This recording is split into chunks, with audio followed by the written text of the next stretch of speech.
Un passage puissant pour prouver qu'on ne peut pas perdre le salut se trouve en Hébreux chapitre 6, justement qui est très souvent utilisé pour enseigner le contraire. Alors j'ai déjà parlé d'Hébreux 6, versets 4 à 6 dans cette vidéo, mais je vous encourage à écouter les 3 derniers versets, on va les expliquer. L'auteur nous dit que par 2 choses immuables, la première c'est la promesse que Dieu il a faite à Abraham et au fait qu'il aurait une grande postérité aussi nombreuse que les étoiles du ciel et le sable de la mer.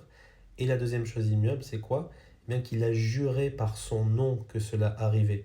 Par ces 2 choses-là, par lesquelles il est impossible que Dieu mente, nous ayons une ferme consolation, nous qui cherchons un refuge dans la ferme possession de l'espérance qui nous est proposée, laquelle espérance nous avons comme une encre de l'âme sûre et ferme, et qui pénètre au-dedans du voile, où Jésus est entré pour nous comme le précurseur, ayant été fait souverain sacrificateur pour toujours selon l'ordre de Melchisédek. Pourquoi est-ce qu'il parle d'Abraham? Eh bien parce que nous sommes dans la foi d'Abraham. Ça qui est très important, c'est Paul qui en parle en Romains chapitre 4. Nous aussi, en Jésus-Christ, eh bien nous avons placé notre foi dans les promesses de Dieu. Et c'est ces promesses-là qui nous sauvent, c'est cette foi qui nous sauve, c'est cette espérance qui nous sauve.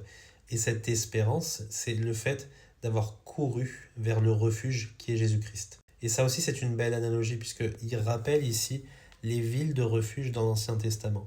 Quand on commettait un crime par inadvertance, on pouvait courir dans une ville de refuge pour être protégé de l'épée de la justice qui pouvait nous pourchasser.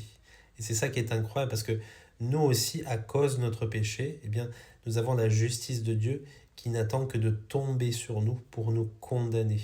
Mais quand nous sommes en Jésus-Christ, nous sommes dans le repos, dans un refuge, et nous ne sommes plus sous la condamnation. Et ce n'est pas tout puisqu'il compare cette espérance à une encre qui est quelque chose de ferme, qui nous permet de rester immobile, solide. D'accord? Cette encre, elle a pénétré au-delà du voile, c'est-à-dire dans le Saint des Saints. Jésus, il est entré pour nous dans la présence de Dieu afin d'intercéder en notre faveur. Donc c'est pas une espérance moyenne, incertaine, non, c'est une réalité divine extrêmement importante. Ensuite, Christ, il entre comme précurseur, c'est-à-dire qu'il ouvre la voie à d'autres pour le salut de beaucoup d'hommes.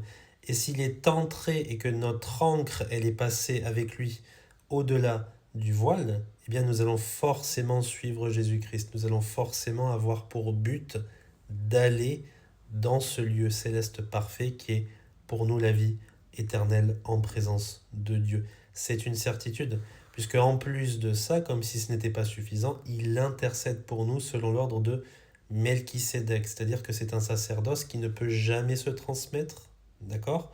Et il ne cesse